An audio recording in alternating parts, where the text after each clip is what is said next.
Olá, sou Kennedy Lázaro, mas hoje não venho aqui falar de mim, venho falar do imortal, do poeta, do escritor, do ensaísta, do romancista, do historiador, do múltiplo, Paulo de Oliveira Leite Setúbal, mais conhecido como Paulo Setúbal. Acredito que não podemos avançar para o futuro sem que compreendemos o nosso passado, pois ele ajuda a nós a guiar os nossos passos. Tudo serve de referência, seja para um exemplo ou para não cometer um erro. É por isso que é de suma importância que aprendamos, nós, como bons tatuianos, quem foi Paulo Setúbal, conhecer suas obras, o porquê foi reconhecido e imortalizado pela Academia Brasileira de Letras.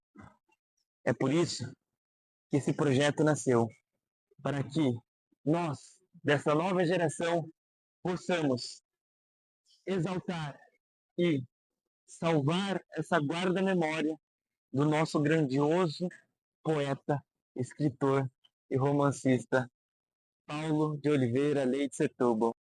Paulo nasceu em 1 de janeiro de 1893, na cidade de Tatuí, filho do capitão Antônio de Oliveira Leite Setúbal e Maria Teresa Nobre Setúbal, Mariquinha, para os de casa. E é aqui, bem atrás de mim, que está o Museu Paulo Setúbal, museu que guarda a memória do nosso poeta imortal tatuiano. Sim, tatuiano. Paulo Setúbal nasceu na nossa terra, terra ternura, terra dos doces caseiros, terra da capital da música e também terra de Paulo Setúbal. Então, é impossível falar de Paulo sem que falemos de Tatuí, sem que falemos de como Paulo vivia em sua época, em sua infância, em que residiu aqui em Tatuí. Tatuí, que era diferente do agora. Tatuí, que tinha campos mais lindos, mais verdes, natureza mais bela, com pássaros e, diferentemente de hoje em dia, em uma urbanização que dificulta essa presença para nós. E é isso que ajudou Paulo a ser um grandioso escritor e poeta.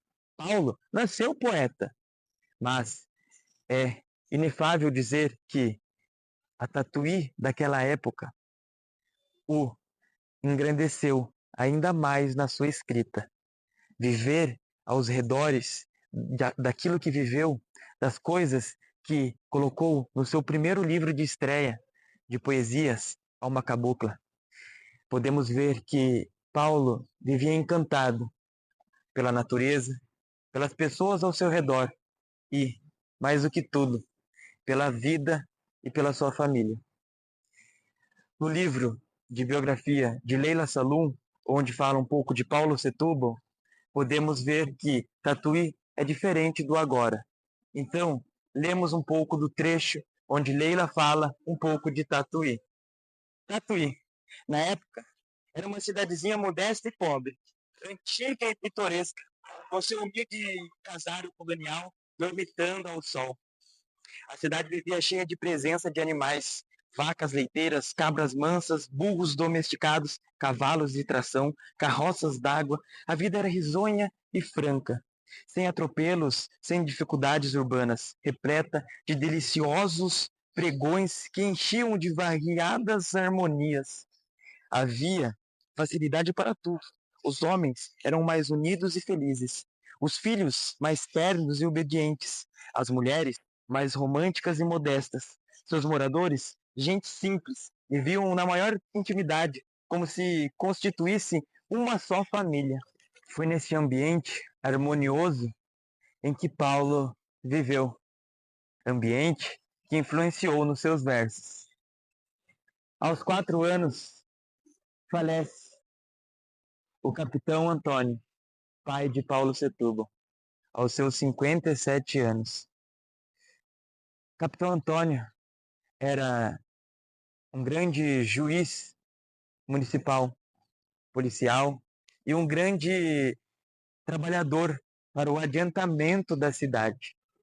Foi então que Maria Teresa toma a frente da casa e cuida de Paulo e de seus 9 irmãos. Mais tarde, no livro Confiteor, Paulo descreve bem a sua mãe nessa data. Minha mãe era uma mulher que não tinha medo da vida. Que corajosa e brava que era. Passou do muito farto para o muito escasso com um belo destemor. E foi vivendo Deus sabe como. Vivendo e criando a penca de filhos, que eram 9. Chegou assim a época dos meus primeiros estudos. Foi então que Paulo inicia seus estudos na escola de Chico Pereira. Falaremos um pouco desse grandioso professor que foi um dos primeiros, se não o primeiro e o melhor educador que alavancou e destrinchou os primeiros passos de Paulo Setúbal nos estudos. Paulo iniciou seus estudos com seu Chico Pereira, mas logo após passou a integrar ao grupo escolar. Paulo sempre teve seu Chico em seu coração. No livro Confiteor, Paulo descreve bem o quanto seu Chico foi importante na sua trajetória e o quão importante foi seu Chico Pereira para ele. Capítulo 6. O homem mais rico da minha terra.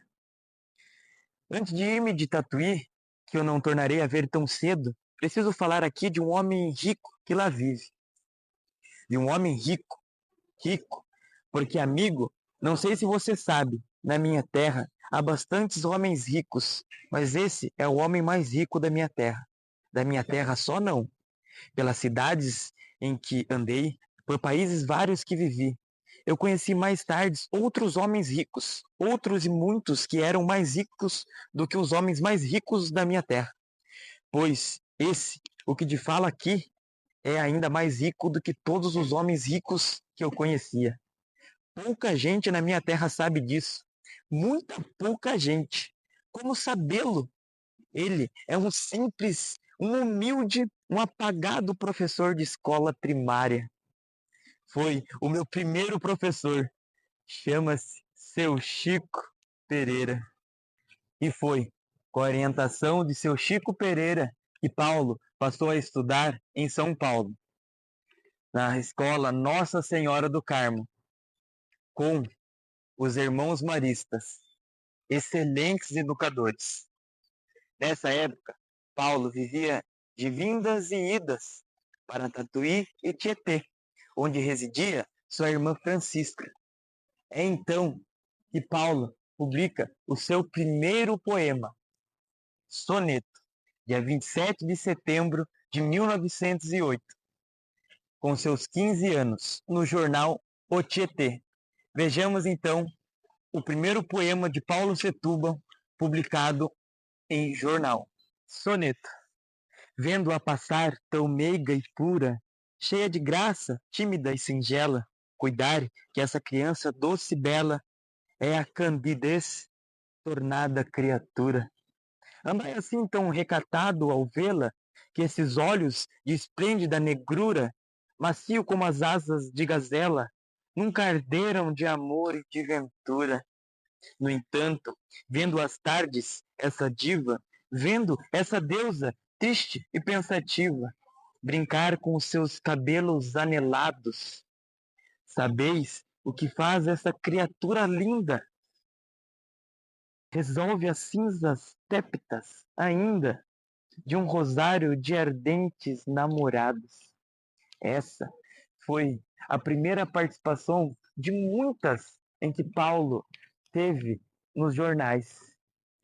Podemos destacar vários jornais que Paulo trabalhou na sua carreira e participou na sua carreira. Entre eles, a revista Cigarra, que é do Rio de Janeiro.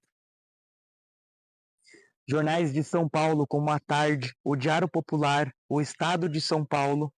Jornal de Tatuí, Ridendo. Jornal de Tietê, O Tietê. Jornais de Lages, Santa Catarina, o Lajeano, o Planalto e na imprensa de Florianópolis, Jornal Diário, a República e Revista Literária. Paulo completa seus 18 anos e decide ser advogado. Matricula-se na Faculdade de Direito. Nessa mesma época, Paulo decide ser jornalista e vai até o jornal À Tarde pedir uma vaga de crítico literário, que não foi concedida, mas ganhou uma vaga de revisor. Mais tarde, ao jornal completar 1 ano, Paulo leva um punhado de estrofes para o seu diretor, que se encanta e publica na primeira página do jornal. Paulo, então, passaria a ter sua própria coluna. Mais tarde, falará no livro Confiteor deste incrível momento. Muitas alegrias tive ao depois na minha existência, mas não tive jamais alegria tão radiosa como a que tive naquela tarde. Subira por mim, por meu esforço. É também neste período que Paulo ficou doente. Tuberculose, doença que exigiu tempo e esforço para se recuperar, o que levou a voltar a Tatuí, que há um melhor clima para então recuperação da doença. Após longos 6 meses, Paulo retorna para São Paulo e, examinado pelo doutor, tem o aval para retornar ao trabalho. Mas, precisando de um clima de altitude, vai passar um tempo em Campos do Jordão. Meses depois, volta a São Paulo e reintegra-se no 3º ano da Faculdade de Direito, que teve que trancar a matrícula por motivos de saúde. E, em 1914, forma-se em bacharel em Direito. Eu nasci, não há dúvida, sob uma bela estrela radiosa. A vida foi-me sempre dócil e propícia. E foi nessa luz em que Paulo se tornou promotor público, interinamente, da capital. Também foi secretário da Justiça. Mais tarde, recusou a cadeira efetiva de promotor público. Tornou-se um advogado famoso. Abriu o seu próprio escritório de advocacia. Passa-se alguns anos. 1918. Paulo é atacado pela gripe espanhola. Após melancólica comemoração dos seus 26 anos, nosso poeta, triste e resignadamente, segue para Lages, em busca dos bons ares daquela bonita região, cercada pelas serras da Farofa, do Pão Alto e do Conta Dinheiro. Adeus, esforço e trabalho e vitórias da minha mocidade, lá foi tudo água abaixo, e a eu de novo, com as mãos abanando, recomeçar a minha vida em terra estranha. Longe do meu estado, em uma cidadezinha que eu nunca vira, boca de sertão, perdida rusticamente entre píncaros de serra. Amarguei no meu coração, com muito fel, esse estralhaçamento dos meus sonhos. Essa foi um pouquinho da trajetória de Paulo, até chegar em 1920. Em um belo dia, Paulo reúne 40 poesias, dentre de muitas que já havia feito, e decide encontrar um editor. O escolhido foi Monteiro Lobato, que na época era tido como uma cenas do talentos desconhecidos, revolucionando a indústria de livros no Brasil. Paulo chega até Lobato dizendo assim: "Veja, Lobato, como isso é bom." Entrou aos berros, com um pacote de versos em punho, a uma cabocla. Setúbal tratou-me como um conhecido de 1000 anos. Entrou explodindo e continuou a explodir durante a hora que passou lá. Saiu dali com a edição garantida. Monteiro Lobato. Nascer então Alma Cabocla, o livro de minha mãe. que em menos de um mês teve mais de 3.000 exemplares vendidos. Uma contemplação regional, uma obra bem aceita e bem falada em todos os meios de comunicação. O jornal A Vida Moderna publicou o seguinte artigo sobre Alma Cabocla. Alma Cabocla, versos de Paulo Setúbal, edição da Revista do Brasil. Existe um movimento de intenso nacionalismo que felizmente se espalha entre a nossa gente. Não foram infrutíferas as palavras de Monteiro Lobato, esse apóstolo de nosso ressurgimento nacional, que não se tem cansado de pregar no seu verbo de bronze as ideias desta causa. A semente lançada pela mão do semeador caíram em gleba cheia de humus e agora já começaram a arrebentar, viçosas e periódicas as flores. Alma Cabocla é um dos rebentos desta bela florada. Paulo Setúbal, o fino e delicado esteta destes versos, soube imprimir por todas as suas rimas e motivos essa mesma tonalidade encantadora de regionalismo. O que é Alma Cabocla? Um livro de versos, mais lindos versos. Acrescentamos nós versos encantadores, versos cheios de graça, que refletem sempre no sabor simples de seu ritmo todo, o colorido de nossa paisagem, toda a simplicidade de nossa vida sertaneja e toda a ingenuidade meiga de nossa alma cabocla. Uma recordação de uma flor, uma história simples de fazenda, uma queimada que estala, um mês de Maria carregado de rosas, um idílio sempre sobre as sombras. São estes os seus motivos, todos simples, todos frescos, todos luminosos. Ao ler estes versos, tem-se a impressão da frescura das nossas cachoeiras, do cheiro das nossas magnólias e da luz enxuta das nossas manhãs de maio. Já o baiano Alfrânio Peixoto, membro da Academia Brasileira de Letras, deixou as seguintes palavras. Acabo a leitura desse livro, entre encantado e comovido. Nesse pequeno volume há mais poesia que numa dezena de volumes enfáticos de tantos dos nossos versos brasileiros, feitos a poder de vocabulário e rimas extravagantes. O crítico Tristão de Ataíde, pseudônimo de Alceu Amoroso Lima, frisou num artigo de O Jornal que o amor e a terra eram os dados essenciais da poesia de Paulo, dotada de uma claridade sedutora, de uma verdade cristalina. Via o amor como afeição, a terra como paisagem. O Duque Estrada, apelidado de guarda noturna da literatura brasileira, deixou sua virulência e disse as seguintes palavras.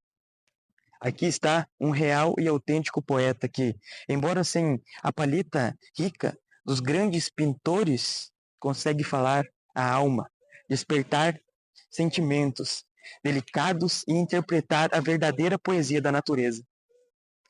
Vejamos então agora uma pequena análise da obra Alma Cabocla e alguns enxertos dos seus poemas que tanto fez Paulo seguir brilhantemente a sua carreira de escritor.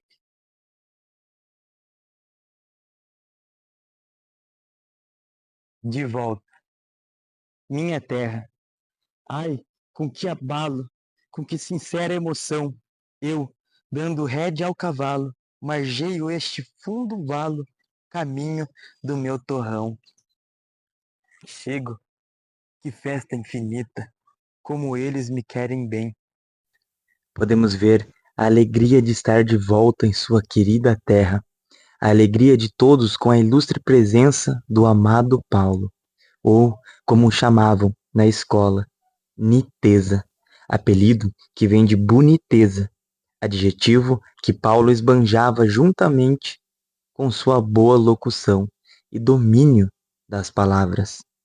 Já no poema A Gente, na primeira estrofe, Paulo expressa a felicidade que tinha em passear pela sua terra, saudar e estar presente com as pessoas. A gente, saio a passear, claro e quente. O sol na altura sorri. Eu sigo de alma contente, saudando esta boa gente dos sítios onde eu nasci. A linguagem de Paulo era tida como parnasiana, reflete o realismo poético da arte pela arte. É bastante simples e adequado à sua temática, sem pernosticismo, bastante descritiva. Retrata e releva seu tempo e circunstância, algo memorialístico de forma narrativa e sentimental, características que devem ter contribuído para a popularização do seu livro, que era tido como regionalista. E desses passeios, Paulo admirava e se encantava com a natureza, a paisagem do interior, as árvores, os pássaros e o céu azul. Paulo depositava em seus versos a paixão pela paisagem. No poema A Fazenda, que é dedicado ao seu querido irmão Laerte, na segunda e terceira estrofe, Paulo expressa bem isso. A fazenda, ao meu querido irmão Laerte. No meu quarto, alegre e claro, há rosas e girassóis. Eu, com enlevo, reparo, no mínimo do seu preparo, na alvura dos seus lençóis. Que doce encanto e que graça nesta simpresa aldeia. Tem, sobre os vãos da vidraça, leves cortinas de caça, bailando ao sol da manhã. No poema Nha Carola, na 17ª e 18ª estrofe, e Vida Campônia, na primeira e quarta estrofe, podemos ver o ápice do seu olhar minucioso para a natureza regionalista, do seu carinho pela terra que nascera e pela saudade da paz que todo aquele ambiente despertava. Nha Carola, o dia inteiro, numa ânsia que a palavra não traduz, fico a lembrar minha infância, que eu ainda vejo à distância, banhada de ouro e de luz. À tarde, quase à noitinha, volto, e ao voltar triste e só, venho abençoando a velhinha, essa adorada vizinha que eu quero como uma avó. Vida Campônia. Como um caboclo bem rude, eu vivo aqui nesta paz, recuperando a saúde que eu esbanjei quando pude, as tonteiras de rapaz.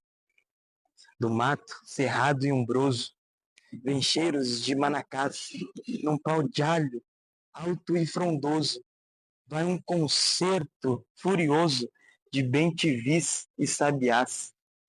E por falar em sabiás, que relembremos a canção do exílio de Gonçalves Dias.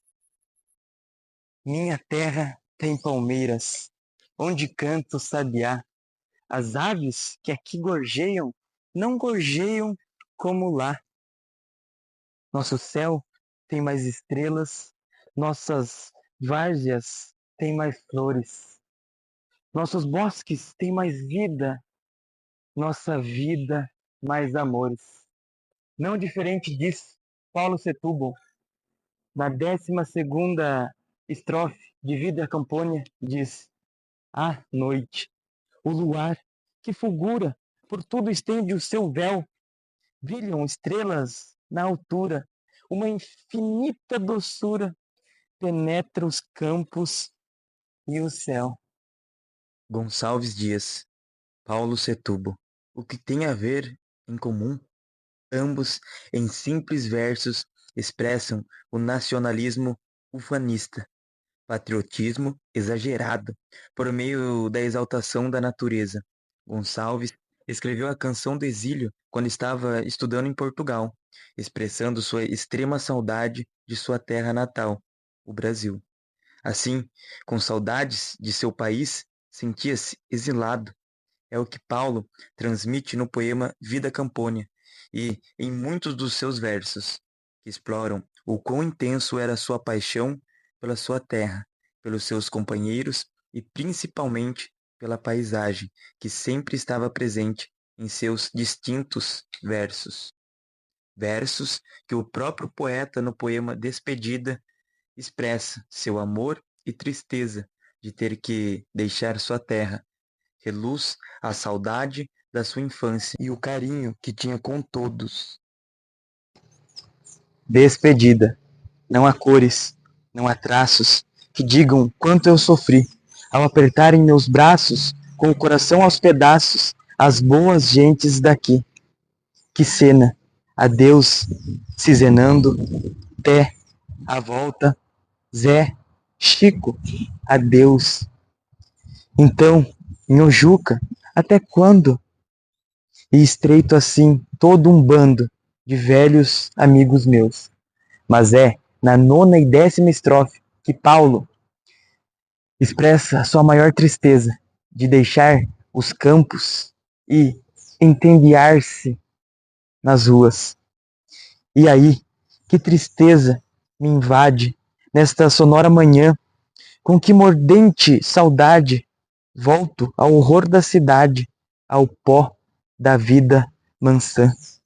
Deixar o campo, as charruas, todo este encanto rural, para entendear-me nas ruas, sabendo as vis falcatruas que fez o ministro tal. Mas era o seu destino. Paulo despedia-se de sua terra, de novo, para seguir novos caminhos, caminhos que o levaram a ser o grandioso homem que foi, mas que ofuscou Paulo Setúbal, o poeta, pois Alma Cabocla foi seu único livro de poesias. Paulo trilhou outro caminho que o levou ao seu apogeu de sua escrita, os romances históricos, que em 1925, com a Marquesa de Santos, obteve sucesso ainda maior e seu nome e livros por quase todos os lugares, sendo um dos maiores escritores da década. Mas, antes de entrarmos nesse assunto, vamos falar de alguns outros poemas de Setúbal. Vamos trazer seus versos de amor e melancólicos. À beira do caminho, o primeiro poema do capítulo Moita de Rosas, nas estrofes 5, 6 e 7, perpetuam entre o amor e a melancolia. À beira do caminho, ainda guardo, intacta, na memória, aquela ingênua e deliciosa história, que foi o meu e o teu primeiro amor. E aí, que recordação, que duro travo, lembrar que eu fui teu rei, o teu escravo. Saber que fui eu, teu servo e teu senhor. E cismo, cismo, a tarde vai tombando de lado a lado, claras, azulando, destacam-se as colinas do horizonte. Tristonha, a várzea, na amplidão se perde. Lá embaixo, um bambual sombrio e verde. Um fio d'água, uma arruinada ponte. Assim, ao pôr do sol, triste e sozinho, sentado num barranco do caminho, sem que ninguém, meu coração compreenda. Olho a mata, olho os campos, olho a estrada, ouvindo a melancólica toada que chora ao longe o piano da fazenda. Ainda no capítulo Moita de Rosas, temos o ápice de seu amor, com os belos versos de Só Tu. Só tu, só tu, dos lábios que me beijaram, dos braços que me abraçaram, já não me lembro, nem sei. São tantas as que me amaram, são tantas as que eu amei. Mas tu, que rude contraste, que jamais me beijaste, tu que jamais abracei, só tu nesta alma ficaste de todas as que eu amei. Mas onde podemos ver o ápice de seu amor é quando Paulo escreve para Francisca, sua doce e amada Chiquita, que em 1922 Paulo se casa e tem 3 filhos, Lavo, Maria Teresa e Maria Vicentina. Vejamos então alguns versos do poema Chiquita, onde Paulo demonstra a quantidade de adjetivo, a quantidade de carinho e amor pela sua doce e amada que viria a ser depois. Pois quando ele escreve este poema para ela era ainda uma jovem menina. Chiquita, bom dia, sempre bonita. É assim que eu vou, de manhã, saudar a linda Chiquita, que toda em frios tirita no seu vestido de lã. Maneiras brandas e amenas, olhos de negro fulgor, Chiquita, a flor das morenas, com seus 15 anos apenas, é um mimo de graça e de amor. Em casa, o dia inteiro, ela faz 1000 perguntas pueris. Ah, como é ingênua e singela, conversa, ri, tagarela, é um pássaro feliz. Eis que ela chega de branco, cabelo negro, em bandós, festiva num riso franco, ali no pobre barranco, sentamos os dois a sós. Não há feitiço que prenda, como o doçor dessa voz, assim, sem que ela o compreenda. Chiquita é o sol da fazenda, é a festa de todos nós. No capítulo Sertanejas, Paulo começa com o poema A Queimada, trazendo a melancolia, uma alma silenciosa que abraça o ambiente ao seu redor. Paulo concilia isso trazendo a paisagem e a natureza. A queimada, agosto, pôr de sol, paisagem silenciosa. A natureza inteira, aos poucos, adormece, triste e vago, é o planger da hora vesperal. De súbito, na mata, eleva-se, medrosa, crespa, serpe de fogo, aumenta, engrossa, cresce e expande-se de um surto ao seco matagal. Para mim, o poema onde Paulo mostra o quanto tem alma de poeta, o quanto destoa da sua sensibilidade e difere de todos os outros escritores, é no poema Árvores Tristes. Paulo conecta essa sensibilidade com a natureza, com a paisagem, e através da sua alma, conecta a nossa alma, transcrevendo tudo ao nosso redor. Árvores tristes. Eu, nestes campos, longe do tumulto, amo essas tristes árvores que crescem por sobre as margens de um arroio oculto, ouvindo as águas que cantando descem.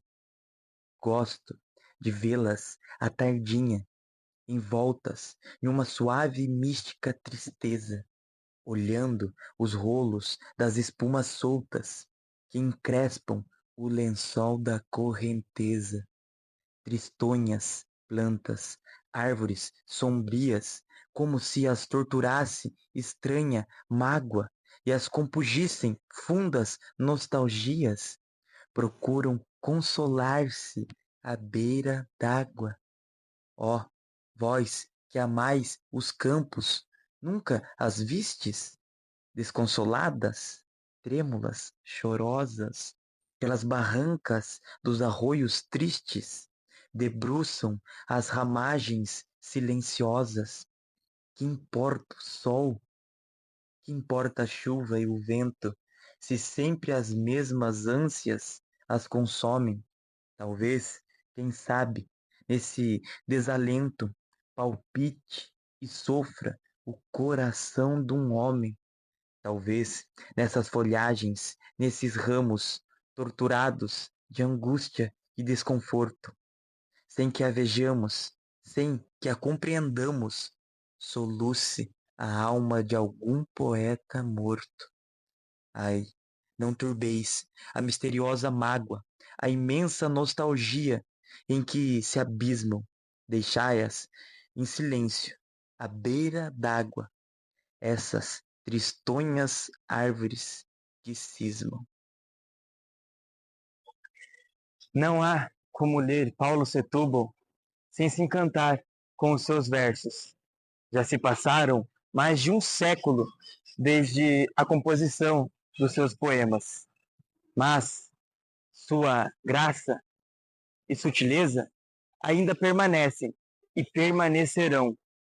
Paulo de Oliveira Leite Setúbal foi imortalizado.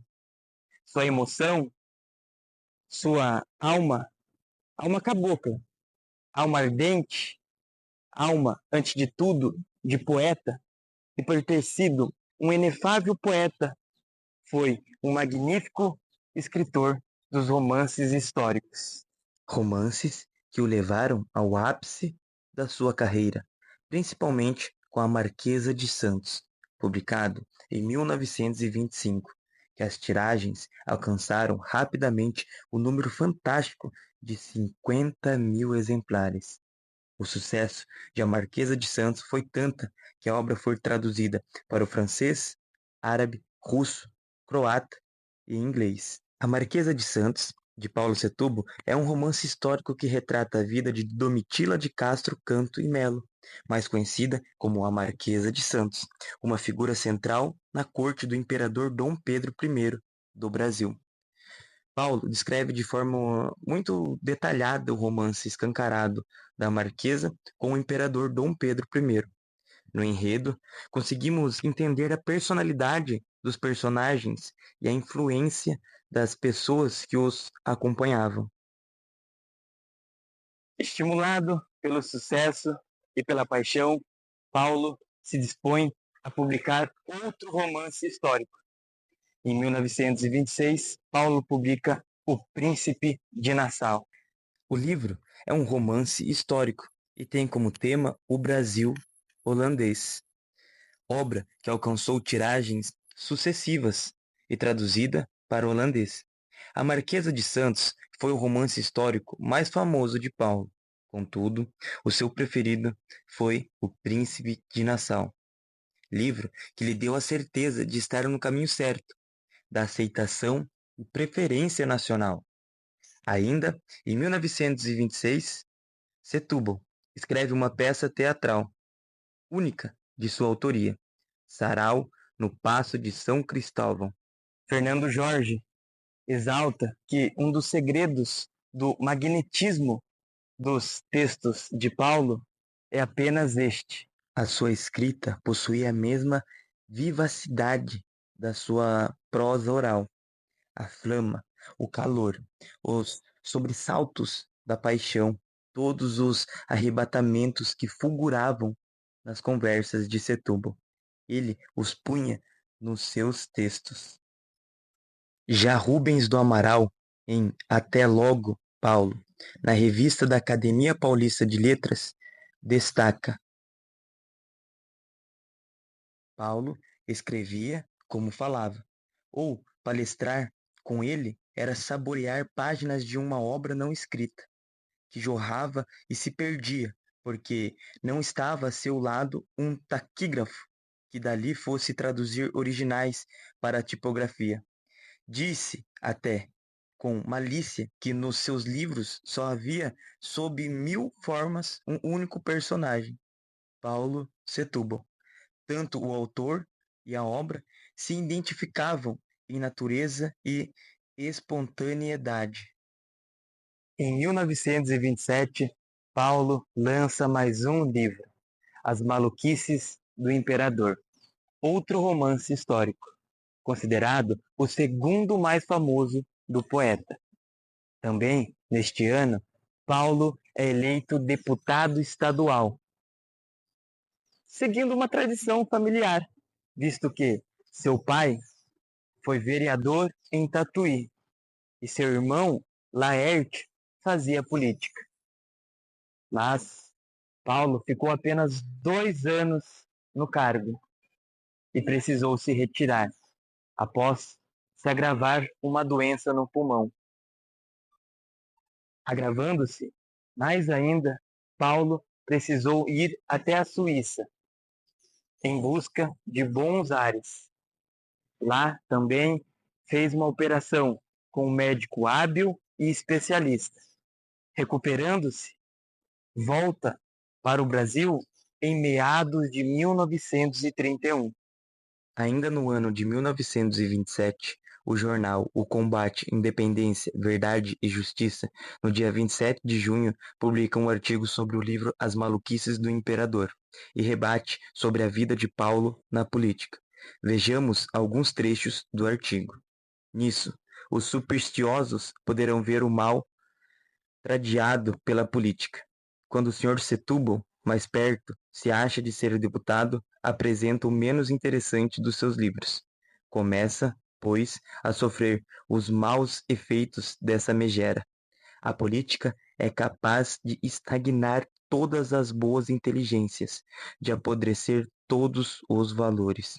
Não se pode desejar o mesmo triste porvir ao Sr. Setúbal.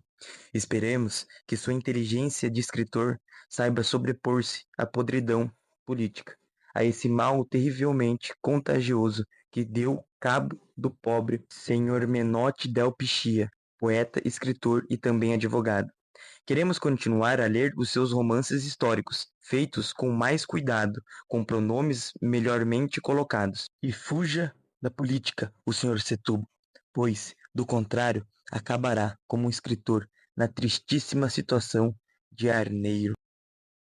O quanto será que este caminho que Paulo trilhou, de advogado, de político, o ofuscou ainda mais de um brilhantismo?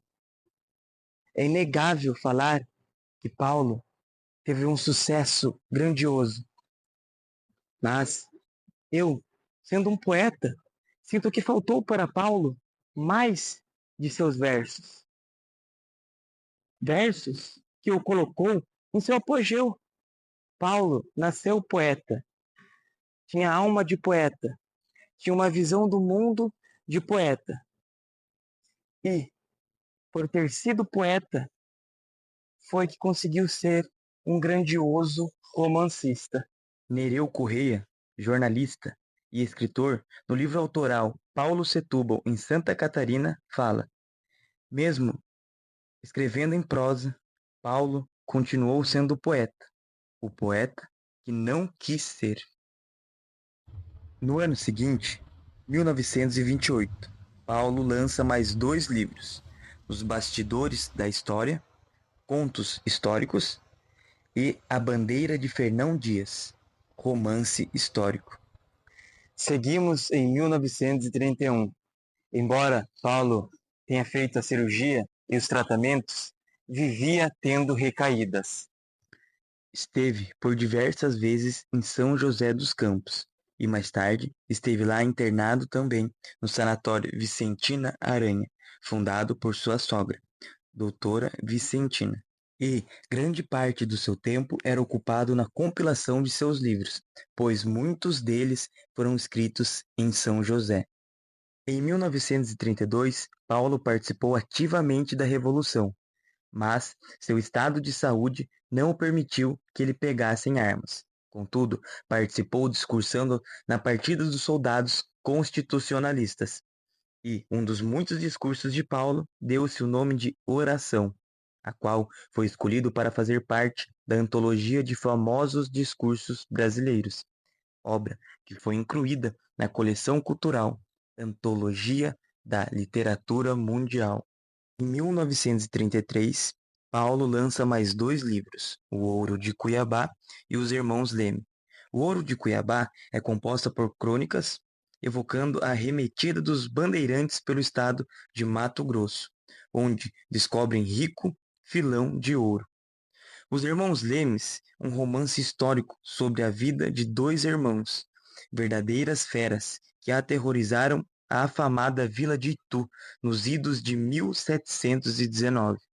Em 1934, Paulo lança Eldorado, e no prefácio do livro comenta: cerca de 20.000 leitores, no curto espaço de 3 semanas, compraram os meus 2 últimos livros, O Ouro de Cuiabá e Os Irmãos Leme.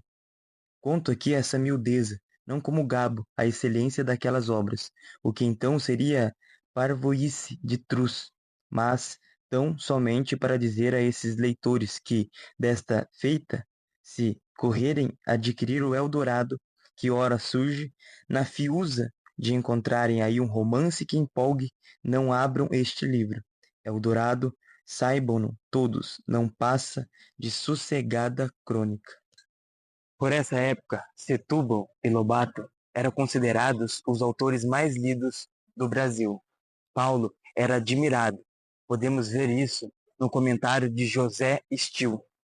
Mais do que um artista da literatura, ele foi um conversador, um contador de casos. Em 1934, foi um ano pródigo para o escritor paulista tatuiano, em termos de reconhecimento público e consagração cultural. Paulo ocupou a cadeira 10 da Academia Paulista de Letras, sucedendo o titular Eduardo Augusto Ribeiro Guimarães. Mas Paulo não chegou a tomar posse, pois faleceu antes da data marcada. Ainda em 34, Paulo, exatamente no dia 6 de dezembro, foi eleito para suceder a João Ribeiro, com a cadeira 31 da Academia Brasileira de Letras. Cadeira que é do patrono Pedro Luiz, um renomado poeta brasileiro. Foi uma merecida glória para um poeta e historiador de tamanha inspiração e talento. A posse de Setúbal foi marcada para o dia 27 de julho de 1935. Nesta noite radiante, Paulo, em seu discurso, manifesta todo o carinho e gratidão à sua querida mãe. Exaltou seus sacrifícios e disse: Deixai, pois, senhores acadêmicos, que o meu coração voe para a casa modesta do bairro sem luxo.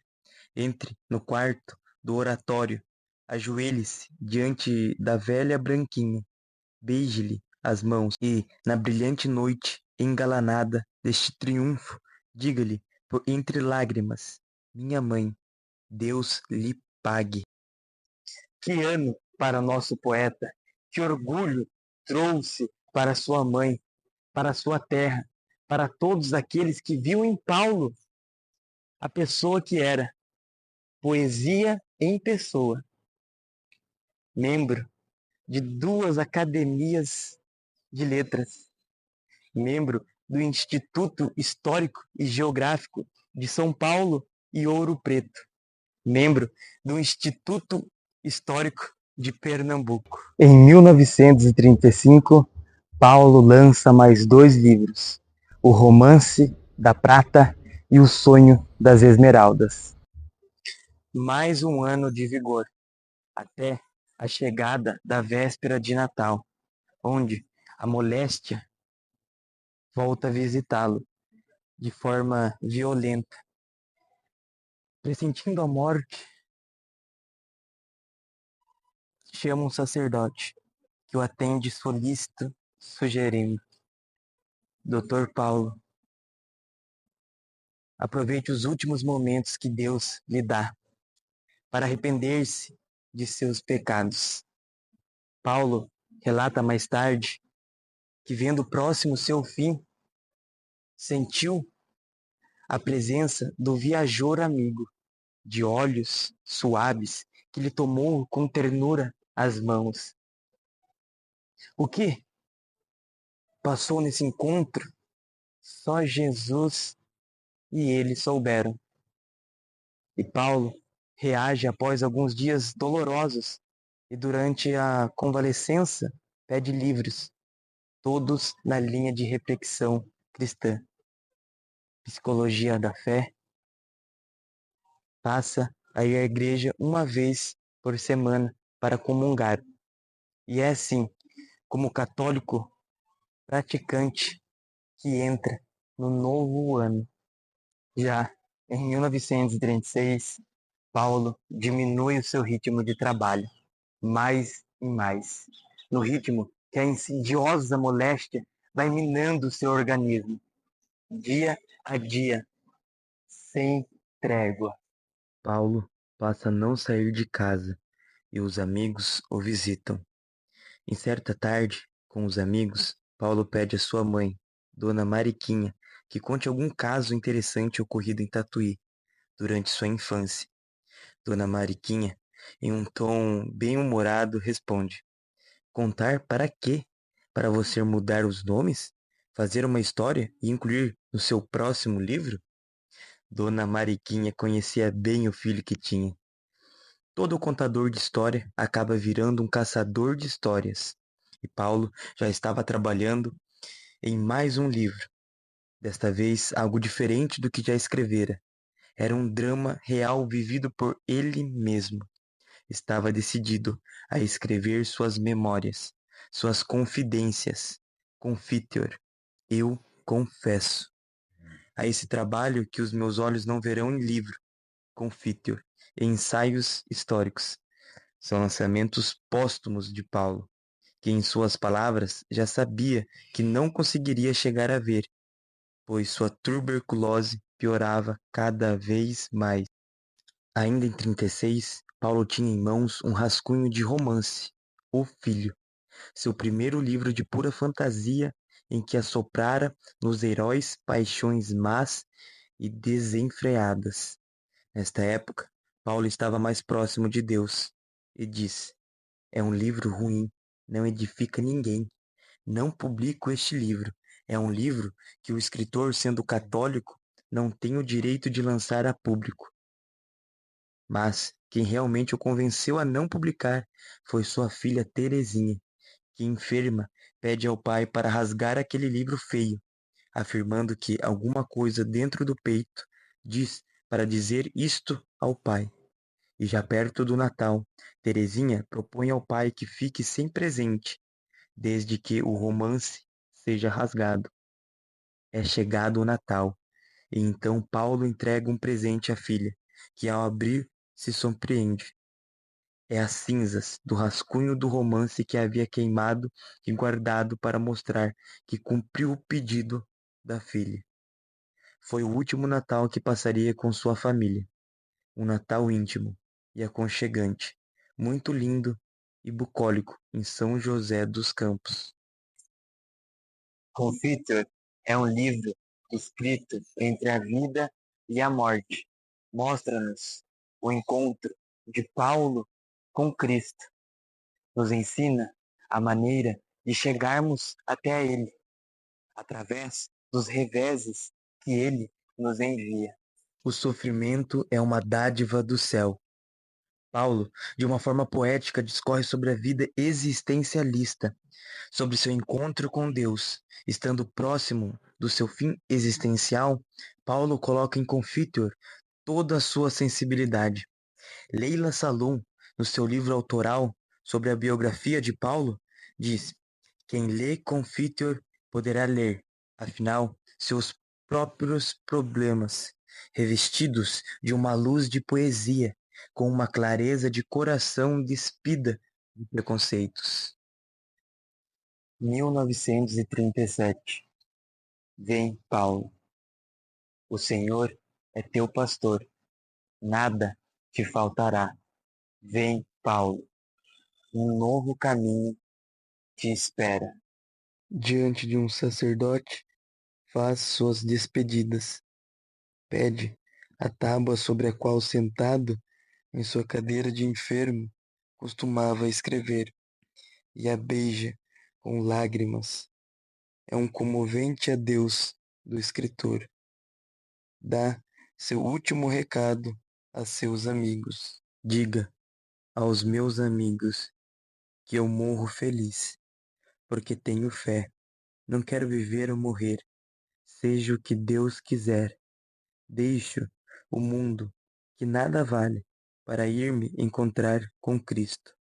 Não fiquem tristes, que são 20 ou 30 anos de separação diante da eternidade. onde estaremos todos juntos.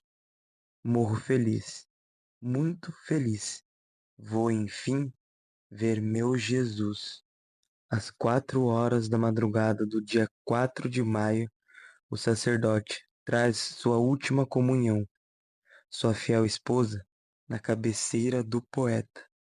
O sacerdote parte a hóstia consagrada, que o conduziu de novo aos pés do Cristo que perdoa tudo. Paulo segue rumo ao eterno.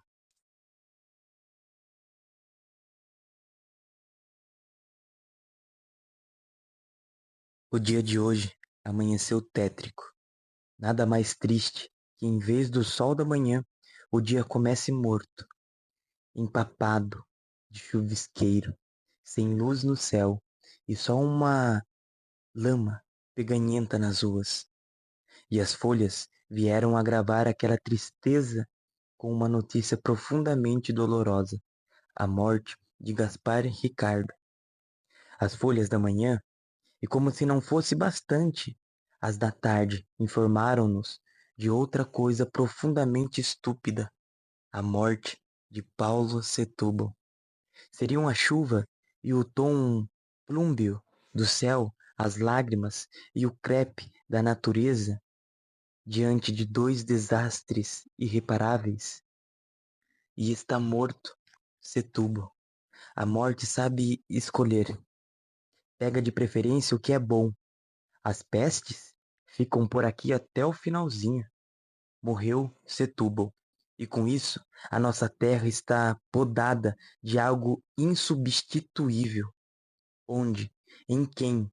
Aquele fogo olímpico, aquela espera gritante e extravagante como a champanhe, aquele dar-se loucamente a todas as ideias nobres, ricas de beleza, onde, em quem a coisa maravilhosamente linda é boa e saudável e reconfortante, que foi a breve passagem de Setúbal pela terra, desse Paulo tão generoso, nobre e despreocupado no dar-se que em 4 décadas queimou uma reserva de vida que para outro, mais calculista, daria para 80 anos.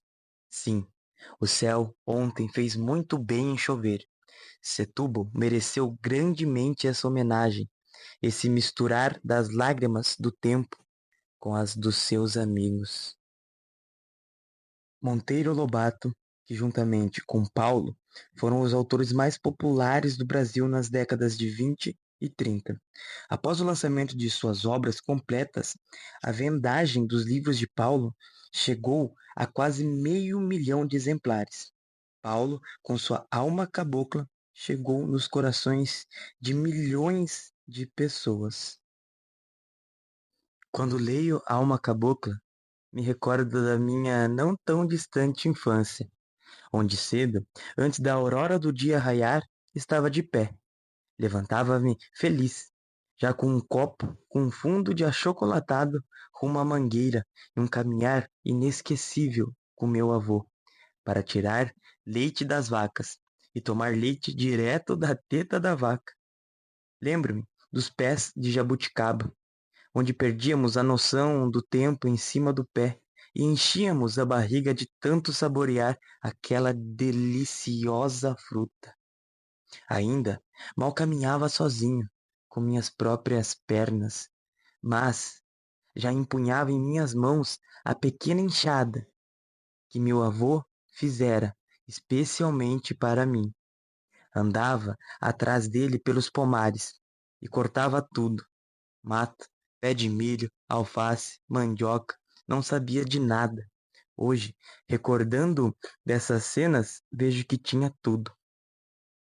Lembro-me dos brincares na grama, na lama, nas bicas de nascente de água, nos caminhos que fizemos pela mata, pelos caminhos que percorremos todos os dias fazendo as tarefas do sítio.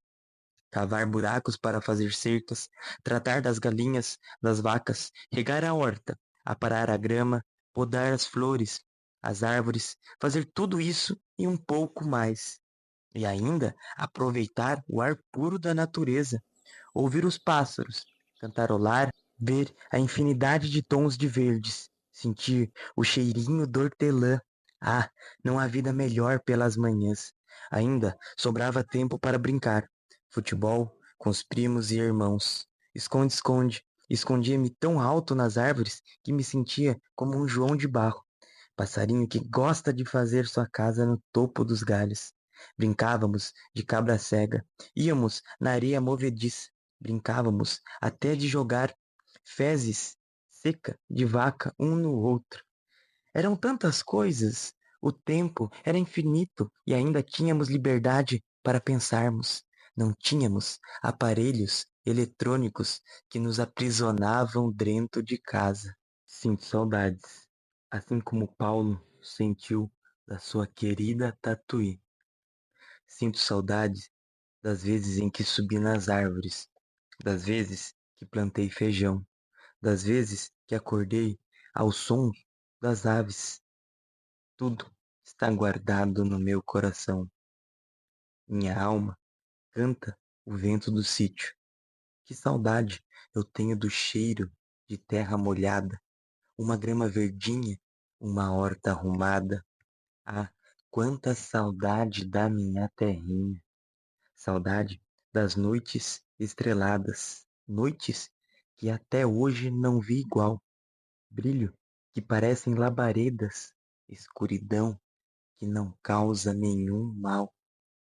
Ah, Paulo, seus versos ecoam a eternidade, deixam em nós um mar de saudade. Os tempos mudaram. Na meninice querem ser adultos, e ao ser adultos querem voltar à meninice. Não vive nenhum e nem outro. Da nossa pátria, ao passar dos anos, a história morre. E o que outrora se viu, as tecnologias levam ao ponto futuro. Os milharais, o campo verde bonito, hoje não passam de coisas irreais, são quase que um mito. Aos poucos, tudo vai virando concreto. É, Paulo, se na tua roça todos eram amigos teus, aqui imploram por um adeus. O correto está errado e o errado está correto. Mas não chores, Paulo. Na sua terra ainda há ternura, há poesia, há cultura, há versos meus, há versos de Cristina Siqueira. A ti, Paulo, lhe digo adeus, e não há melhor maneira para despedir-se e lembrar-se de ti, imortal, senão no Museu Histórico Paulo Setúbal. O projeto foi contemplado por meio do edital do Museu Paulo Setúbal, equipamento cultural da Secretaria de Esporte, Cultura, Turismo e Lazer, Prefeitura de Tatuí. Créditos. Projeto Paulo Setúbal, sua história e análise de enxertos das suas obras. Curadoria Kennedy Lazzari. Direção, roteiro e edição Kennedy Lazzari. Produção Kennedy Lazzari. Referências, livros: Alma Cabocla, A Marquesa de Santos, O Príncipe de Nação, As Maluquices do Imperador, Os Bastidores da História, A Bandeira de Fernão Dias, O Ouro de Cuiabá, Os Irmãos Leme, Eldorado, O Sonho das Esmeraldas, O Romance da Prata, Confitor, Vida, Obra de Paulo Setúbal, Fernando Jorge, Entre a História e a Análise, Literatura, uma análise das obras de Paulo Setúbal, Gerson Donato, Paulo Setúbal em Santa Catarina, Nereu Correia, Biografia de Paulo Setúbal, Sua Vida, Seus Motivos, Sua Técnica, Leila Salum, Paulo Setúbal, O Bom Tatuiano, Manuel Augusto Vieira Neto, Referências, Jornais, Cigarra, Rio de Janeiro, A Tarde, O Diário Popular, O Estado de São Paulo, O Tietê, O Lagiano, O Planalto, Jornal Diário, A República, Revista Literária, A Terra. Agradecimentos a Deus, nosso Pai, que perdoa tudo.